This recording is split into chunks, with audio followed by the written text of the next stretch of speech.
Hello दोस्तों, राधे राधे, जय श्री कृष्णा। बहुत कोशिश करी है मैंने, पर नहीं घबराए मुझसे भजन, क्योंकि मेरी आवाज़ बैठ गई है। माता पे गए थे हम लोग, रहने वाली माता पे।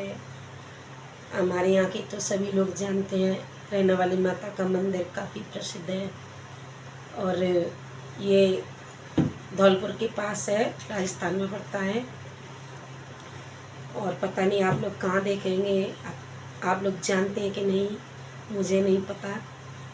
तो हम लोग वहाँ गए थे तो काफ़ी हमने माता रानी के भजन गाए थे और खूब मौज मस्ती भी की थी। तो मेरी आवाज़ बैठ गई है। ये हो जाता है मेरे साथ अक्सर कि जब मैं ज़्यादा गा लेती हूँ या चीख चिल्ला लेती हूँ तो आवाज़ मेरी बैठ जाती है। तो आज आपके लिए एक ब्लॉग बना लेते हैं, आपसे बातें कर लेते हैं। अच्छा लगता है आपसे बातें करना, मुझे तो ऐसा ही लगता है कि आप और हम आमने सामने बैठ के बातें कर रहे हैं।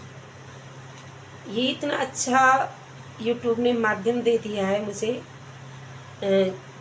मुझे ऐसा लगता है कि सारी दुनिया मेरी मुट्ठी में सिमट के आ गई है। जैसे कुछ भी चाहो, अपने घर के कमरे में बैठ के और बातें करते हैं तो वो सारी दुनिया में पहुंच जाती है।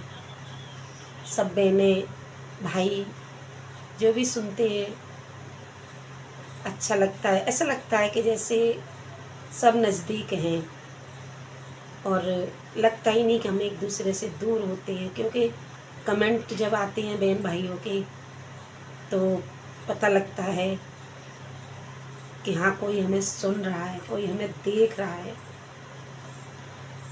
और इससे मन को थोड़ी तसल्ली हो जाती है कि हाँ, हम किसी के पास हैं। ऐसा नहीं लगता है हमें कि हम अकेले हैं। मैं अपनी ही बात करूं तो मुझे तो नहीं लगता कि मैं इस दुनिया में अकेली हूँ, क्योंकि इतने भाई मेरे, जब अभी थोड़ा स्टाम हुआ है, मुझे थोड़ा कह लो या ये पूरा साल होने को जा रहा है, तो मेरे फॉलोअर्स भी हो गए हैं 2 लाख के करीब अभी, और सब्सक्राइबर भी मेरे 400 आज 87-88 के आसपास हैं। तो मुझे अच्छा लगता है कितने लोग जुड़ गए हैं। तो मुझे लगता है सारे बहन भाई सब मेरे ही हैं। ये जो वो कहती है ना, वसुदेव कुटुंब वाली भावना, तो मुझे ऐसा लगता है कि सारा भारत अपना है और भारत से जो लोग बाहर रह रहे हैं वो भी सब अपने हैं। क्योंकि अगर ऐसा हम न माने तो ये गलत होगा कि सब लोग अपने हैं। क्योंकि अगर कोई हमें अपना ना समझता है तो बताइए, इतने लोग जो हमें देख रहे हैं, जो लोग हमें सब्सक्राइब कर रहे हैं, तो क्या वो पराए? अपने ही है ना। जब कोई सपोर्ट करता है, किसी को आगे बढ़ाता है, किसी का साथ देता है, तो मुझे तो लगता है कि घर वालों से ज़्यादा वो अपना होता है। घर वाले हमें क्या दे देते हैं? थोड़ा सा प्यार दे देते हैं, लेकिन वो बदले में प्यार मांगते हैं घर वाले। लेकिन बाहर वाले तो कुछ भी नहीं मांग रहे हैं। अगर हम घर में किसी के खिलाफ एक शब्द भी बोल जाएं तो उसका जवाब हमें तुरंत मिलता है। और बाहर वाले तो ऐसा सब नहीं चाहते। उन्हें तो बस हमारी बातें करना या हमारे भजन जैसे जो भी वीडियो हम अपलोड कर देते हैं तो वो तो देख रहे हैं। तो कितने अच्छे लोग होते हैं भैया। मैं तो जब से इस पे यूट्यूब से जुड़ गई हूँ ना, तब से मैंने जाना है कि हाँ, बाहर की दुनिया बहुत सुंदर है, अच्छी है। बाहर के लोग बहुत अच्छे हैं। मैं जैसे घर परिवार में हम लोग रह रहे हैं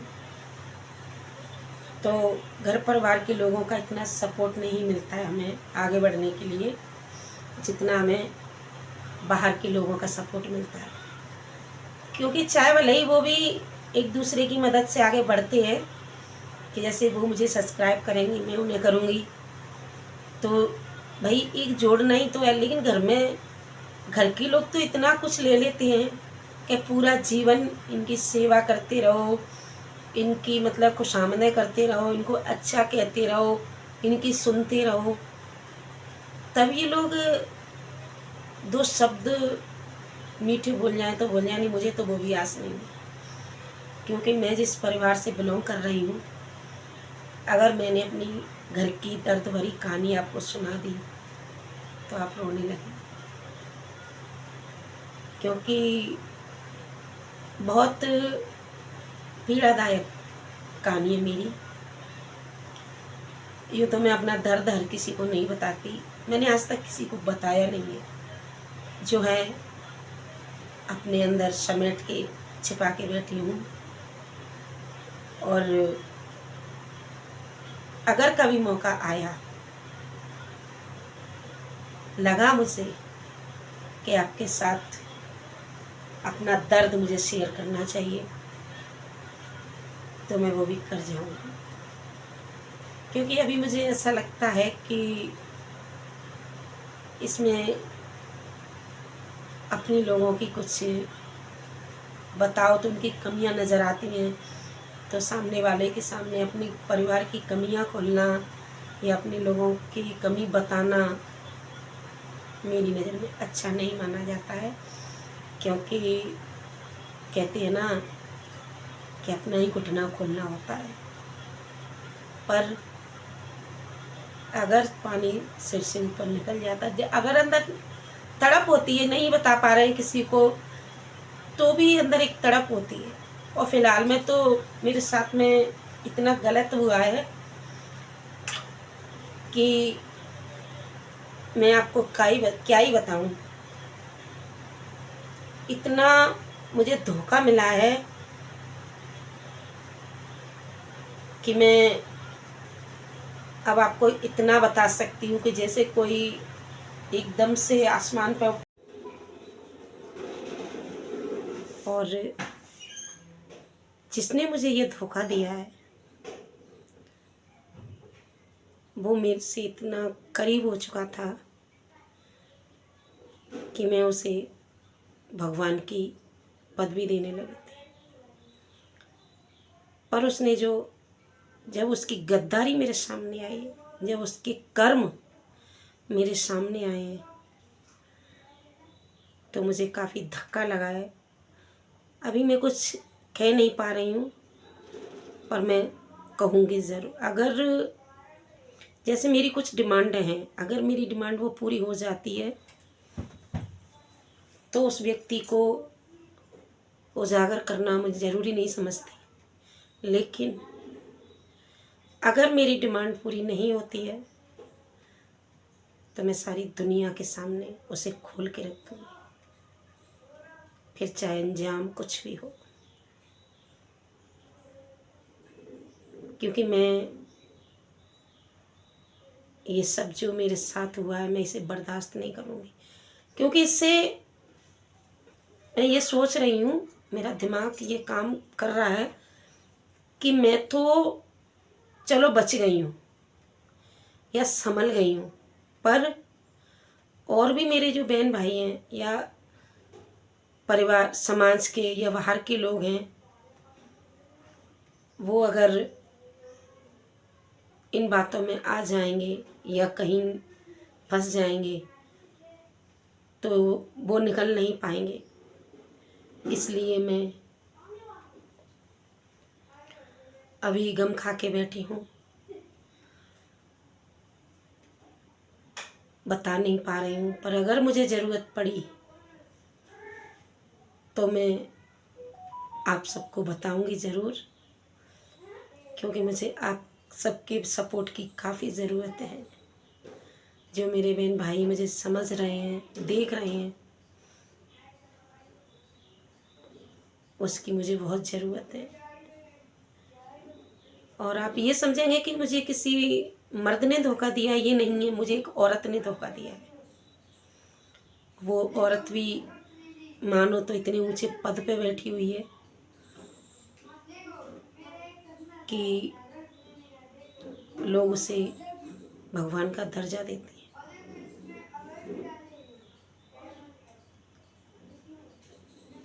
तो मैं उसे, अगर उन्होंने मेरी बात को नहीं माना, वैसे मैंने कह दिया है कि आप शांति से और अपनी इज्जत के साथ यहाँ से निकल लो, पर अगर वो उन्होंने मेरी बात को नहीं माना, वो बात को आगे बढ़ाने की कोशिश कर रही हैं, तो मैंने उनको छोड़ना तो नहीं है, क्योंकि अपने समाज का कचरा तो मुझे नहीं करवाना है। वो जो कर रही हैं वो मुझे होने नहीं देना है। ये उनके लिए भी हिंट है, और मेरे सभी बहन भाइयों से निवेदन है कि मुझे प्लीज़ सपोर्ट करें और मुझे कमेंट कर दिया करें आप, चाहे मेरी बातें अच्छी हों या गलत हों। मैं ये नहीं कहती कि मेरा कुछ गलत अगर बोलना हो जाता है तो आप वो भी कह सकते हैं, और अगर आपको अच्छा लगता है तो प्लीज़ आप कमेंट ज़रूर करें, क्योंकि आगे बढ़ने में अच्छा लगता है, तभी तो हम लोग बोल पाएंगे। आप कहेंगे, अगर आप कुछ कहेंगे नहीं, कुछ बताएंगे नहीं, तो पता कैसे लगेगा कि आप मुझे सुनना चाहते हैं या नहीं।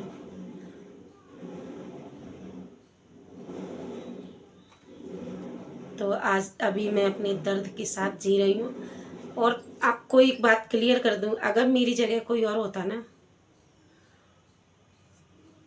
तो काफ़ी टूट जाता, पर मैं टूटी नहीं हूँ। टूटी इसलिए नहीं हूँ क्योंकि जब से मैं इस परिवार में आई हूँ ना, तब से मैंने यहाँ किसी का प्यार नहीं पाया है। किसी ने मुझे अपना माना ही नहीं। अब इतना कह सकती हूँ इशारे के लिए कि जिसकी सास पराई हो, ससुर की 2 शादी हुई हो, उस बहू को उस परिवार में कितना प्यार मिलता है, ये आप समझदार बहनें सब समझ सकती हैं। उस जिस बच्चे की माँ मर जाती है, उस बच्चे को चाचा, ताऊ, परिवार, समाज, किसी का प्यार नहीं मिलता। वो चाहे जितना अच्छा हो जाए, वो चाहे जितना किसी के लिए कर जाए, पर उसके कहते ना, उसके साथ उसकी माँ नहीं खड़ी है, उसका पिता नहीं खड़ा है। जब माँ नहीं होती है तो आप समझ लो कि पिता कहाँ होता है।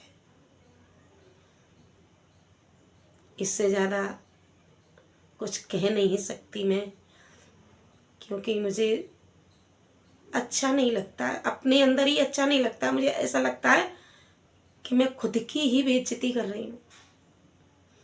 पर बहनों भाइयों, मुझे कष्ट बहुत होता है, दिल बहुत रोता है, दर्द बहुत होता है कि जब अपन किसी के लिए पूरा जीवन कुर्बान कर दो, और मैंने कभी कोई कमी नहीं की है, लेकिन फिर उसके बाद मुझे कुछ नहीं मिलता है, वहीं की वहीं खड़ी रह जाती हूँ। मैं अपने आप को संभाल लेती हूँ, समेट लेती हूँ, क्योंकि मेरे पति भी काफ़ी सीधे हैं। क्योंकि उनकी माँ जो मरी थी तब उनका वो कुल 4 महीने के थे, तो उन्हें किसी का प्यार नहीं मिला है, किसी का साथ नहीं मिला है। इसलिए अपने दर्द को हम लोग छिपाए रहते हैं और खूब बढ़िया आप लोगों के सामने हंसते हैं, गाते हैं, बजाते हैं, मस्त रहने की कोशिश करते हैं। राधे राधे, जय श्री कृष्ण।